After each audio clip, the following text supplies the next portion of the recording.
Doctor बनला भूत। ही कहाणी आहे शाहगंजची। शाहगंजमध्ये संजीवनी नावाचं एक हॉस्पिटल होतं, जिथे शिरीष कुमार नावाचे फार प्रसिद्ध डॉक्टर होते। सर्वांचा खूपच छान इलाज करायचे, पण हॉस्पिटलची एक फार विचित्र गोष्ट होती। हॉस्पिटलमध्ये कुठल्याही पेशंटला ऍडमिट केलं जात नसे। दिवसा इलाज व्हायचा आणि संध्याकाळच्या आधी पेशंट्सना घरी पाठवून देण्यात येईल। अंधार व्हायच्या आधी हॉस्पिटलला टाळं लागायचं। एके रात्री दिनेश नावाचा एक मुलगा इलाज करायला हॉस्पिटलमध्ये आला। रात्री इकडे इलाज होत नाही, माहित नाही का? नाही, पोटदुखीचा इलाज करायला आलोय। खूप दुरून आलोय मी, म्हणून प्रवासात पूर्ण दिवस निघून गेला। प्लीज मला आतमध्ये जाऊ द्या।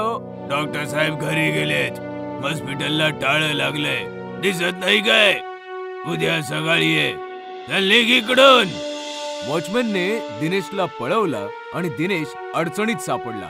फार अपेक्षा घेऊन आलो होतो, पोटदुखीचा इलाज झाला असता तर रात्री सुखाने झोपलो असतो, पण आता या अनोळखी शहरामध्ये पोटदुखी घेऊन कुठे भटकू? तेव्हा दिनेशचं लक्ष पार्किंग मध्ये उभ्या एका कारवर गेलं। असं वाटतंय ही डॉक्टर साहेबांची गाडी आहे, म्हणजे डॉक्टर साहेब आतमध्येच आहेत। मी डॉक्टर साहेबांकडे जातो, मग ते माझा नक्कीच इलाज करतील। दिनेशने पार्किंगची भिंत ओलांडली आणि हॉस्पिटलमध्ये आला। हॉस्पिटल एकदम सुनसान होतं, सगळे बेड्स एकदम रिकामे होते। ना कुठली नर्स होती, ना ही कोणी वॉर्ड बॉय। कमाल आहे, एकही पेशंट, एकही नर्स नाही। आता डॉक्टर साहेबांची केबिन शोधायला हवी। दिनेशला केबिन मिळाली। दरवाजा ढकलून तो आतमध्ये गेला। डॉक्टर शिरीष त्याच्याकडे पाठ करून एक्सरे पाहत होते। माफ करा सर, जबरदस्तीने आतमध्ये आलो। त्रासच असा होतोय की सकाळपर्यंत वाट नाही पाहू शकत। बस तिकडे दिनेश। सॉरी सर, पण मी पहिल्यांदा तुमच्या हॉस्पिटलमध्ये आलोय। मग तुम्हाला माझं नाव कसं माहिती? तेव्हा अचानकपणे दिनेशच्या नजरा डॉक्टरांच्या पायांकडे गेल्या। डॉक्टरांचे दोन्ही पाय एकदम उलटे आणि टोकदार होते। कोण आहे तू? डॉक्टर जसा दिनेशकडे वळला, दिनेशचा श्वास अडकला, कारण की डॉक्टर एक भयानक भूत होता।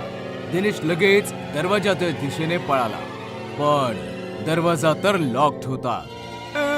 दरवाजा उघडा, वाचवा वाचवा, भूत! पण डॉक्टराच्या भूताने दिनेशला पटकन पकडलं। तू इकडे आलायस तर स्वतःच्या मर्जीने, पण जाशील माझ्या मर्जीने, आणि मी तुला जाऊ नाही देणार।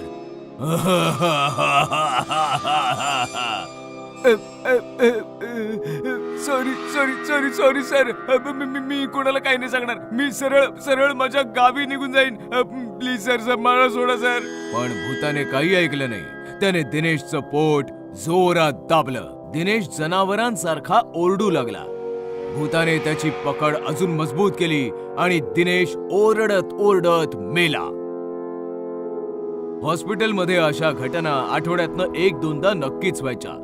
वॉचमॅनला धोका देऊन कोणी ना कोणी रात्री केबिन मध्ये इलाज करायला यायचं आणि भूतिया डॉक्टरची शिकार व्हायचं। आणि मग सकाळ व्हायच्या आधीच वॉचमन येऊन प्रेताला जागी ठेवायचं। सकाळी सगळं काही नॉर्मल व्हायचं। Doctor Shirish Kumar normal doctor सारखे पेशंट्सची इलाज करायचे, पण रात्रीचा अंधार होताच भयानक भूत व्हायचे। अखेर काय रहस्य होतं भूतिया डॉक्टरचं, याची 10 वर्षापूर्वीची एक कहाणी आहे। 10 वर्षांपूर्वी एके रात्री पाशा नावाचा किलर पोलिसांच्या गोळ्यांनी घायाळ होऊन संजीवनी हॉस्पिटलमध्ये आला। ए डॉक्टर, चल चल चल गोळ्या काढ। ही तर पोलीस केसची गोष्ट आहे। चल गोळ्या काढ, नाही तर गोळ्या घालीन तुझ्या डोक्यात। बंदुकीच्या धाकाने पाशाने त्याचा इलाज केला आणि इलाज होताच डॉक्टरवर त्याची बंदूक साधली। अरे, मी तर इलाज केला ना? हो, इलाज केलास आणि त्याच्यासोबतच पोलिसांना पण इन्फॉर्म केलंस। धोकेबाज! पाशाने बंदुकीने डॉक्टरचा जीव घेतला आणि मग तिथून पळून गेला। तेव्हापासनं डॉक्टर भूत बनलाय. दिवसा रोग्यांचा उपचार करतो आणि रात्री हैवान. एके रात्रीची गोष्ट आहे. वॉचमन गेटवर नव्हता. गेट ओपन होता. तेव्हा एक पोलीस ऑफिसर त्याच्या बायको सोबत आला. ट्रान्सफरच्या बरोबरच तुझे आजार पण ट्रान्सफर होतात. चल आता आतमध्ये जा, मी कॉल संपवून येतो. बायको आतमध्ये गेली आणि ऑफिसर मोबाईलवर बोलू लागला. बोलता बोलता त्याचं लक्ष हॉस्पिटलच्या बोर्डकडे गेलं. संजीवनी हॉस्पिटल. शिट. ऑफिसर पळत पळत केबिन मध्ये आला आणि त्याने पाहिलं डॉक्टरच्या भूताने त्याच्या बायकोचा गळा आवळला होता.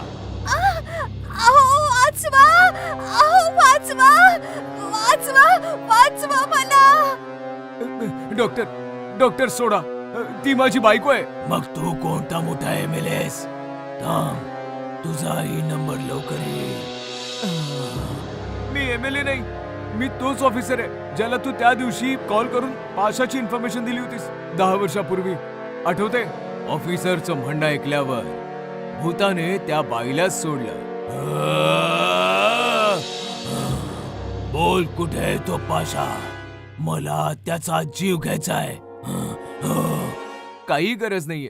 तुझ्या कॉल नंतर मी त्याला शहरातनं बाहेर जाऊ दिलं नाही. त्याचा एन्काउंटर केला. एन्काउंटर व्हायच्या आधी त्याने तुझ्याबद्दल सांगितलं होतं. पाशा मारला गेलाय. आता तूही असं लोकांना मारणं बंद कर. ठीक आहे, मला पाशाला मारायचं होतं, पण हॉस्पिटलमध्ये कैद होतो. तू त्याला मारून माझा बदला पूर्ण केलायस. आता मला या भूताचा अवताराचा त्याग करायचा आहे.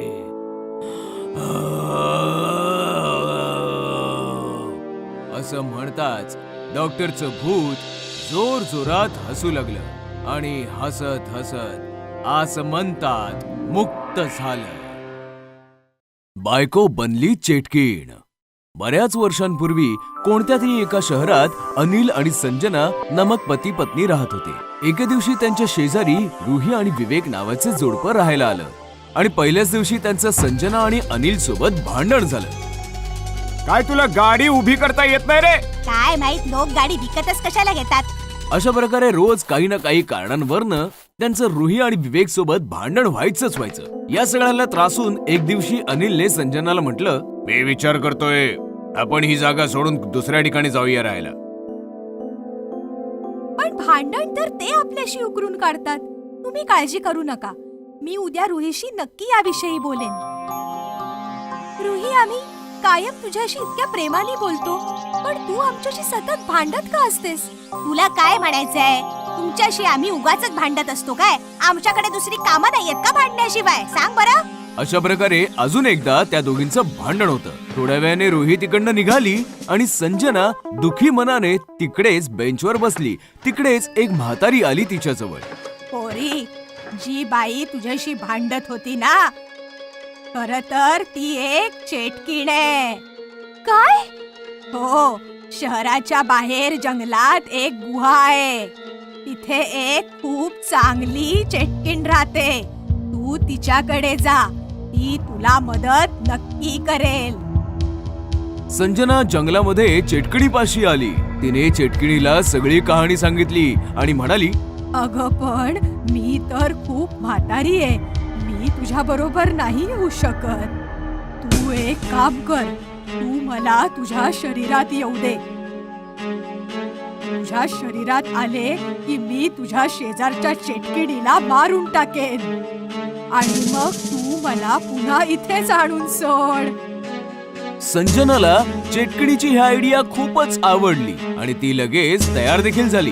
ठीक आहे, आता तू माझ्या सोबत म्हण, माझं शरीर तुझं शरीर, माझं शरीर तुझं शरीर, एक व्हावं आपलं शरीर, एक व्हावं आपलं शरीर.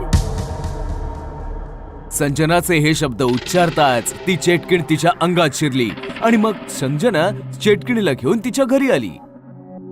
चेटकीण ताई, ते बघा त्या रुही चेटकिणीचं घर. चला आपण तिच्या घरी जाऊया. तू तर खूपच भोळी आहेस.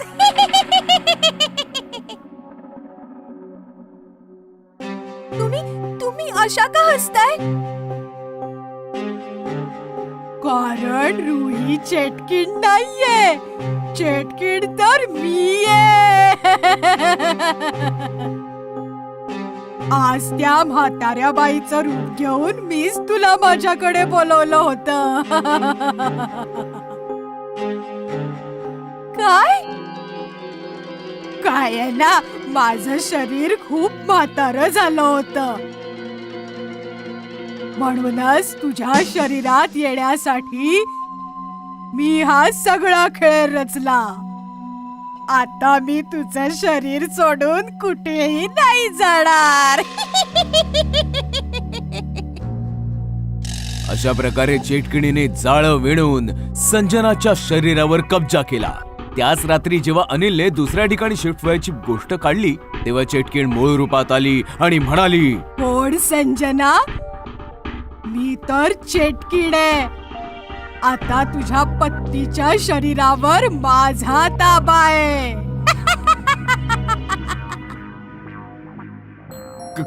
काय? माझी पत्नी चेटकीण बनलीये? आता तुला या चेटकीण बायको बरोबरच राहावं लागेल. अनिलला काहीच कळलं नाही की नेमकं काय करावं. असेच काही दिवस निघून गेले. मग एके दिवशी अनिलने प्लान बनवला. तो त्या चेटकिणीशी खूप लाडीकपणे बोलू लागला. चेटकीण बाई, हे फार बरं झालं की संजनाच्या शरीरावर कब्जा मिळाला. तशी संजना मला कुठे आवडत होती म्हणा. आजपासून तूच माझी पत्नी आहेस. काय?